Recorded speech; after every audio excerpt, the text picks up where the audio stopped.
Hi, everybody, and welcome back to the second edition of Irish Illustrated ISO. I'm Tim Priester from Irish Illustrated. And for those that didn't see our first venture, this is something new, trying to pick a topic and elaborate upon it and give you maybe some background, some insight, some of the personal stuff that myself or Tim O'Malley from Irish Illustrated or John Bryce or Tom Zwiller and Drew Mentok and the crew that we experience along the way covering Notre Dame football. And it occurred to me this week that it's been 3 weeks since Notre Dame played for the national title, actually 3 weeks and one day as of today. Tuesday, since Notre Dame played for the national title against Ohio State. It seems longer than that.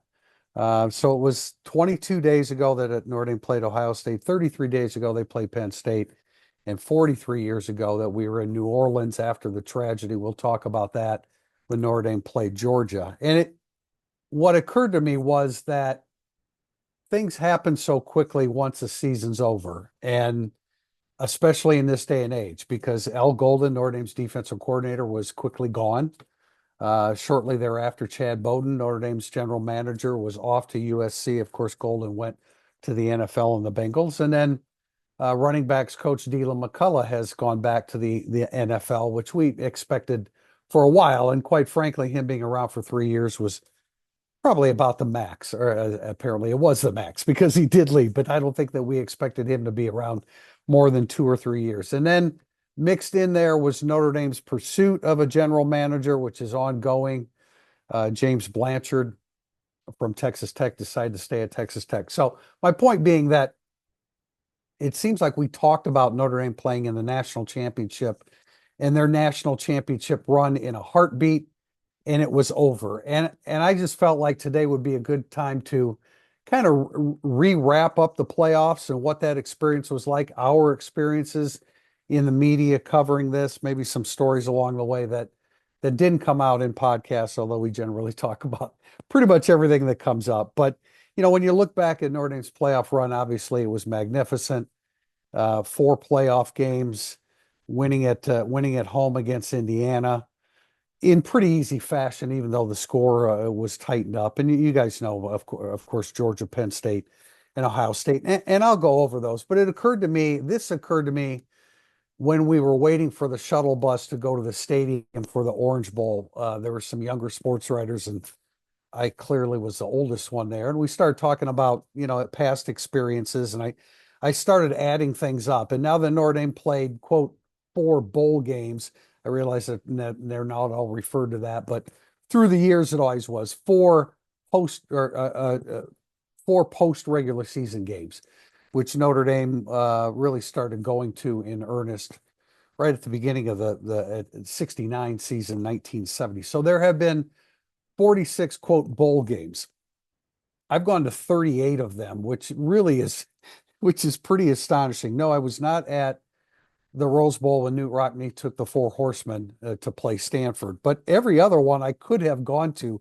I've been to 38 of 46. 2 of those were as a kid when Notre Dame ended Texas's 30-game winning streak, the 1970 season, and then the blowout loss in 72 in the Orange Bowl to Nebraska when Johnny Rodgers, the Heisman Trophy winner, ran all over Notre Dame. So I've been to most of these, and there's been a lot of great experiences. Obviously, Notre Dame went through a drought there that it's amazing to realize that Notre Dame had not won a major bowl in 31 years, and then they beat number 9 Indiana, number 2 Georgia, number 4 Penn State, and played Ohio State for the national championship. So that in and of itself makes this the greatest season in Notre Dame football since 1988, when they won the national title against West Virginia in Fiesta Bowl. So anyway, kind of recapping some of these games, as the games went on, we constantly, those that follow our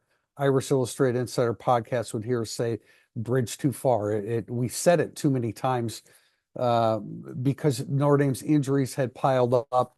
The bridge too far ended up being Ohio State, and we'll talk about the Ohio State game. But as Notre Dame went through the playoffs, you saw the dwindling of the stats. Notre Dame never reached 400 yards total offense in any of the 4 playoff games, and a running game went from 193 against Indiana, 98 of which was Jeremiah Love, and then 154 against Georgia, which Darian Price coming through big, and of course Riley Leonard. And then it dipped down to 117 against Penn State. Fortunately, the ground game picked up in the second half, and then just 53 against Ohio State. But Notre Dame played good football. I mean, they held Indiana and Georgia to 125 yards combined on 56 carries. And that bridge too far started to come defensively when Notre Dame played Penn State and Ohio State because they were just too depleted along the defensive line to hold up. Fortunately, they played stout in the second half against Penn State after Katron Allen and Nick Singleton ran all over them in the first half.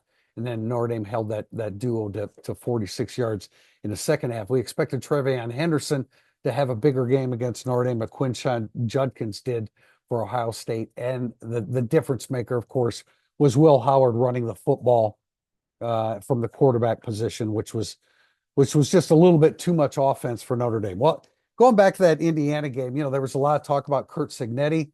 He put his name on the map nationally in FBS football with what he did with the Indiana Hoosiers. Defensive coordinator Brian Haynes did a tremendous job and really gave Notre Dame trouble outside of that 98-yard run by Jeremiah Love. Notre Dame only had, they ended up with 198 yards besides the 95 yards, besides the long run by Jeremiah Love. So, but Notre Dame took the 27-3 lead. It went just the way you had hoped it would. They limited Curtis Rourke, really reduced his game, and he did all his damage late. Notre Dame was up 27-3 in that game, and Indiana scored 2 touchdowns in the last 5 minutes. But IU had 126 of their 278 yards in the last 5 minutes of the game. So, I think some of the things that came out of that game, Curt Cignetti, a very brash coach, very, very confident in his abilities, very proud of his accomplishments as a coach, particularly in his first year at Indiana. But it was interesting that Freeman and his coaching staff got the best of Curt Cignetti. I think that Cignetti coached that game very tentatively. There was an opportunity late in the game where they were chasing double-digit points, and he decided to punt instead of going for it. And so, that was a case where Notre Dame was too good for them. And I also think on the field, they were too good for them. And I also think that Marcus Freeman and his staff did a tremendous job of out-coaching Curt Cignetti and his staff, except for in the second half when Notre Dame couldn't move the football against Brian Haynes's defense. But when the season started, we were asked, what would you consider to be a successful season? I said that they would have to win 2 playoff games because the expectation, when you looked at the schedule, of course, nobody expected a loss in Northern Illinois, but when you looked at the schedule, you thought this is 11-1, a potentially 12-0 team during the regular season. And because of that, I was assuming we were, as a group, Irish Illustrated was assuming that Notre Dame would make the playoffs, get a first-round bye, play somebody at home they should beat. And so that's why I felt like they had to win 2 games in order for this to be 2 playoff games in order for this to be considered a successful season. Didn't, however, expect the second game to be against Georgia. And make no mistake, Georgia was not the typical Georgia from the previous 3 years, really. They had to go with Gunnar Stockton, their backup quarterback, another huge advantage for Notre Dame with Carson Beck being injured. But we knew that Georgia's offensive line wasn't very good. They had really struggled running the football all season. And so, when I looked, getting ahead to the Penn State game, when I looked at this game, I felt better about Notre Dame beating Georgia than I did Penn State. I thought Penn State was a better football team. And as it turned out, they were indeed. They were certainly on the verge of taking full control of the game against Notre Dame before halftime. We'll get into that a little bit, but you can't tell the story against Georgia in the Sugar Bowl without talking about what happened on, I guess, January 1 at 3:15 in the morning when a crazed man decided to drive his truck down a Bourbon Street. Had he done that, I was on Bourbon Street 4 hours earlier, had been through Bourbon Street multiple times on that day. Had he chosen to do that a little bit earlier in the night, a lot more people would have been injured because it was jam-packed. Phil Houck, who I do a radio show with out of Fort Wayne, we've been doing that for more than a quarter of a century. We were together on Bourbon Street earlier in the night, and it was a great atmosphere. And so at 6 a.m., I receive a text, and the text says, "Heard about the horrible news. Are you okay?" I had no idea what that meant. And so I quickly called this person and quickly found out that what had actually happened. And as the morning went on, you think, oh, like you don't even realize the magnitude of it at that point until they start talking about terrorists, which was not a part of the equation early on. And so I'm thinking, okay, well, you don't really know the full magnitude of this, and you still think a football game is going to be played. But as the day went on, you knew that there was no way that that was going to happen. And so and then they finally announced it. So Tim O'Malley and I had to get together and do an instant analysis. We were planning, of course, before the game to do an instant analysis, but there would be no game. So we gathered in a ballroom where we had met with the players, actually the entire team and the entire coaching staff, 2 days before kickoff, and we shot a video. And when I look back on it, I was in the lead that day, and I watched how I dealt with it, and I felt like I was too glib with it. And part of the reason was because I understood the audience that we would be addressing that day, and it was Notre Dame fans waking up to the same reality that, you mean they're not going to play the game today?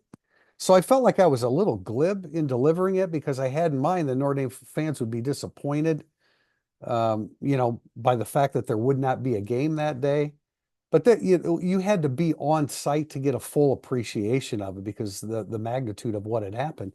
And the media hotel was 2 blocks away from where it occurred. You could literally walk out the front door of the hotel and turn your head to the left, and you could see where it had all begun. So, we did that video. And as I said, I mean, I felt better about the Georgia matchup than Notre Dame, but we didn't know when it was going to be played. It all happened in fairly short order. You did realize, and then they announced that the game would be delayed until tomorrow. The game was it was kind of madness when the game started. If you recall, Notre Dame was offside or I'm sorry, roughed the punter a couple times, and you also realized pretty quickly that Notre Dame was getting the best of Georgia, even when they were being called for roughing the punter and running into the kicker, because Kirby Smart decided after the second one, we're not even going to decline it. We don't want to risk having another punt blocked or like Notre Dame had done all season. And so as the game progressed, we all remember that Notre Dame benefited from a R.J. Oben forced fumble. Notre Dame quickly scored, and then to start the second half, the incredible Jaden Harrison 98-yard kickoff return. And by the end of the game, you realized again that Marcus Freeman had outcoached the opposing coaching staff. But this was Kirby Smart and Georgia. And it's no small feat to be able to deal with that. I mentioned that 2 days before the game, we got together, the entire Notre Dame team gathered together for interviews, the entire Georgia team gathered together. And I didn't, I popped around, we talked to Tyler Buckner. Those are subscribers. You read that story that I did with Tyler Buckner. Didn't ask any questions of Georgia, but just kind of wandered around to see the size of the Georgia linemen. And there was no doubt that Notre Dame was up against it from a size standpoint. Wasn't quite as striking as when we were on the field before the national championship game against Alabama in 2012. But you still saw that difference. But Freeman and his coaching staff outcoached Kirby Smart and his coaching staff. Marty Biaggi, he got in Kirby Smart's head right at the outset of the game. And so Notre Dame deserved to win that game. And the incredible thing about that was, when you look at that, the job that Notre Dame did in the transfer portal last year, in that game alone, you think about the transfers that played a significant role. Of course, Riley Leonard leading the way offensively. R.J. Oben, who struggled all year, the transfer from Duke, the forced fumble, Jaden Harrison's kick return, the transfer from Marshall. Bo Collins scores the touchdown right after the fumble forced by R.J. Oben. Collins from Clemson. Mitch Jeter getting his mojo back after really struggling with an injury the second half of the season. He came from South Carolina, and Rod Hurd, the second safety from Northwestern, had made a big play. I think it was a fourth down play on the goal line. And so, that's where you had a great appreciation for what Notre Dame had done in the portal. And they deserved to win. They were the better football team to be able to hold Georgia to 10 points, even though, again, this wasn't a Bulldog team that matched up to the ones in previous years. But here we were in New Orleans, and finally Notre Dame had played the game, the Sugar Bowl, and they had won. And now they were advancing to the Orange Bowl to play Penn State.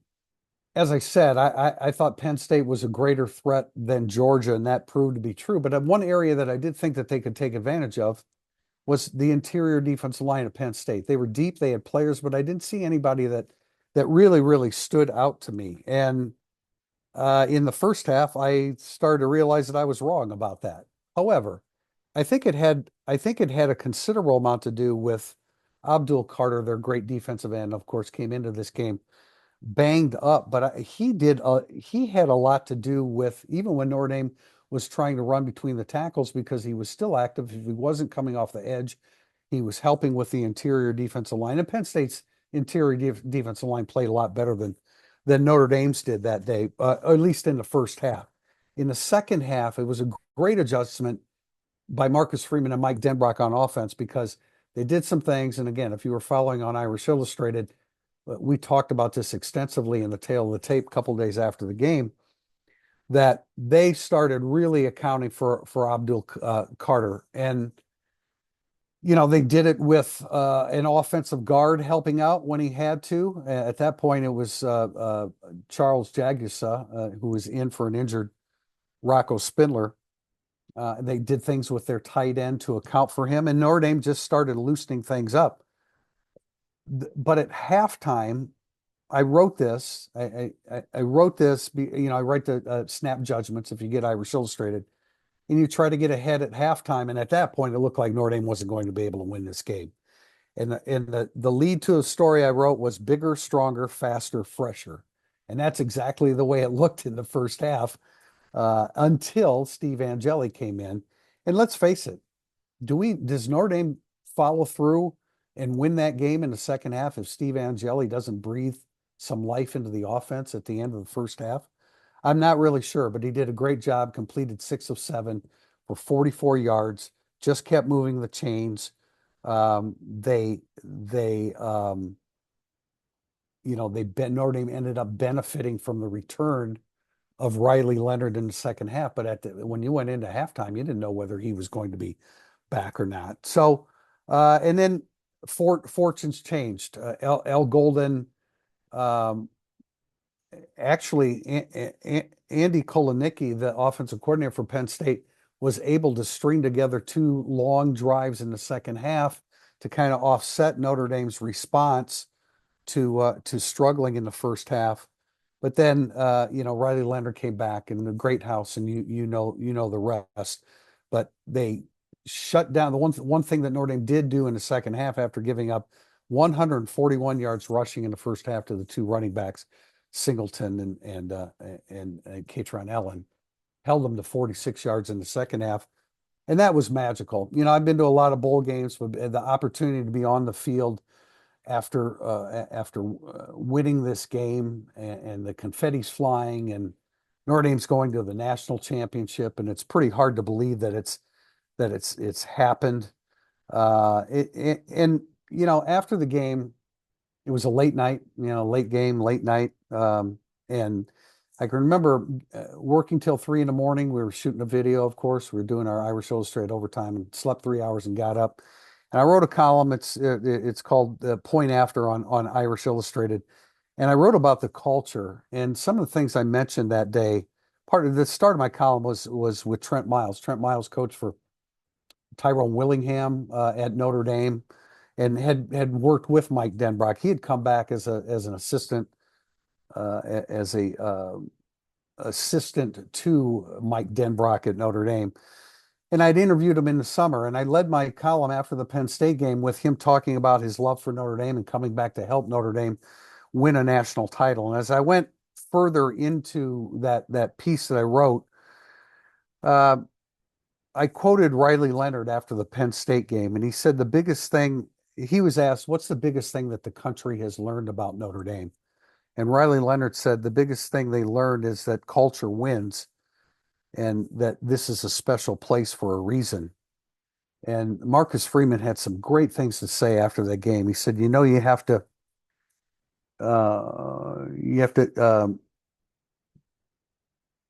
in order to, you have to be selfless in order to achieve anything great. And these players put Notre Dame in front of themselves. And to me, that was the story of the season after Northern Illinois, because Notre Dame won 13 straight games. And as Marcus Freeman said in talking to his team before the Ohio State game, every game had been a playoff game. All they had to do was win one more, and that proved to be a bridge too far. National championship in Atlanta. I didn't mention the 30 hours it took to get home from Fort Lauderdale. That was a nightmare. That's for another time. But I didn't like Notre Dame's chances against Ohio State, and the main reason was that Ohio State's defensive line was absolutely outstanding, and they had depth. And I didn't like the matchup against Notre Dame, especially with Anthony Knapp out of the lineup. He had been injured in the Penn State game. And this was when Notre Dame was now on their third different offensive line of the season, and going up against the Ohio State defensive line was that bridge too far for Notre Dame. I know O'Malley and I caught some grief because we picked against Notre Dame. I don't know why we would make predictions if we were going to pick every time Notre Dame played a game. To me, that's silly and childish. And we both picked against Notre Dame, and we were correct. But you know what? Notre Dame did exactly what Indiana did against Notre Dame. They kept fighting. Indiana had a great season, and they didn't give up the ship until the very end and scored 2 touchdowns late. And Notre Dame did everything they could to get back in it. If they hold on 3rd and 8 on the deep ball to Jeremiah Smith, maybe they get one more shot at it. And that would have been pretty cool to have an opportunity to score a 3rd touchdown in the second half and get that 2-point conversion.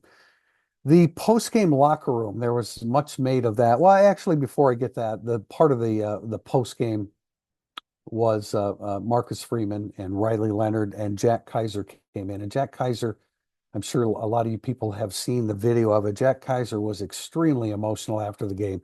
He had just finished his 6th year at Notre Dame. He had played 70 games in a Notre Dame uniform. And I remember when Notre Dame was recruiting him, and Clark Lee was the defensive coordinator, and he was adamant about bringing in Jack Kaiser. And I remember watching his film at the time. And for those of you that know about Jack Kaiser, came from a very small town in Indiana. He played single A football in Indiana, and Indiana is a hotbed for basketball, but not for football. I think that's changed a little bit, but certainly not known for their high school football. And I thought, why is Clark Lee insisting on this guy, Jack Kaiser? He's a little undersized. The competition that he's played against hasn't been very good. It's been small time football. Well, that's why Clark Lee is where Clark Lee is and why he's a head coach today, because he sensed and he knew Jack Kaiser and the kind of kid that he was coming into Notre Dame. And I just want to say how much respect that I have for him and the way, as a Notre Dame person, a Notre Dame graduate and a former athlete at Notre Dame, when I see somebody represent Notre Dame well in a football uniform, I'm impressed by that and have a great appreciation for that. And I have a great appreciation for Jack Kaiser. Now, what I was going to start to say was the post-game locker room, which we weren't in. O'Malley and I were. It's kind of split up. They opened the locker rooms for postseason games, and we went where Freeman was and where Kaiser was and Leonard. So we missed the commotion. I wasn't there, so I'm not going to act like I understand exactly what happened. But the deal is with postseason games, every school has to open the locker room to everybody, and you're entitled to speak to anybody and everybody that you want to. And a couple of the Notre Dame players obviously crushed by the fact that they had not been able to follow through and win that 14th game in a row and win the national title, took exception to it. Should Notre Dame have been better prepared for that? Yes, they would, but emotions spilled out. Again, I didn't witness it. There were some accusations made by a national reporter. And Notre Dame, frankly, if they're going to go back into that situation again anytime soon, they need to prepare their players better for that. But you can certainly understand why the players would be emotional and maybe not like a question or two. But they didn't handle that. They didn't handle that as well as they should have. And frankly, in the game, Chip Kelly outcoached Al Golden. The reason he outcoached him was because he had just too much offense for Notre Dame to stop. So it fell one game short. The bridge too far included an unhealthy Jeremiah Love, who only had 4 carries in the game. I think he would say that he should have got more touches, but nor the coaching staff did not feel necessarily like like he was going to be able to be effective considering what he had been dealing with his knee injury. So I just wanted to take one more opportunity to say what a magnificent season this was for Notre Dame. I appreciate the journey along the way. It was a long year. Um, I know a lot of you saw the Here Come the Irish series that Peacock did, and they were kind enough to ask me to be a part of it and to interview with them 3 times, once before the season, once after the Louisville game when we kind of talked about more Northern Illinois and bouncing back from that, and then prior to the national championship game. And one of the questions that they asked me was, if you could use one word to describe this football season for Notre Dame, what would it be? And they didn't use it, so nobody ever saw that. But my one word was magical, because who loses to Northern Illinois in game 2 and then wins 13 straight games when you haven't won a bowl game, a major bowl game in 31 years, and you beat number 9, number 2, and number 4 to get to the national championship game. It was a magical season for Notre Dame. If I were to say it all over again, what would that word be? And I think it would be relentless, because that's what Notre Dame football was this year, or last year, 2024. They were absolutely relentless in their goal to win the national championship. And what kind of coaching staff do you have to have when your team loses to Northern Illinois in game 2, and they buy into everything that you say moving forward and just keep beating opponent after opponent after opponent? And whether or not it was a great schedule or not is not the issue, because not only was Notre Dame winning, but they were hammering teams along the way. So I just wanted to kind of give one last tribute to this season and this football team and the Notre Dame football players and coaches that represented our alma mater as well as it did. To the guys that stepped forward, the Riley Leonards, Jeremiah Love, absolutely tremendous. Gabe Rubio stepping in, the injuries along the defensive line, the way that Drake Bowen grew, the leadership of Jack Kaiser, the greatness of Xavier Watts, the incredible freshman performance by Leonard Moore, the great performance throughout the year by Christian Gray. Unfortunately, his 2024 season will be remembered by some misplays against USC at the end of the regular season, and then the deep ball to Jeremiah Smith against Ohio State. But what a great season he had as well. Jaden Greathouse emerging late, Jordan Faison emerging late. The 3 different offensive lines that I talked about.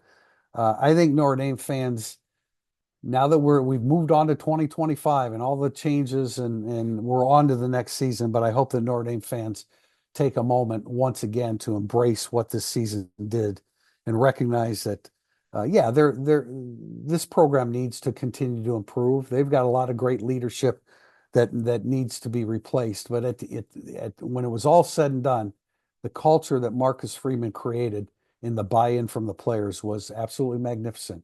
I just wanted to say one last salute, Notre Dame football 2024.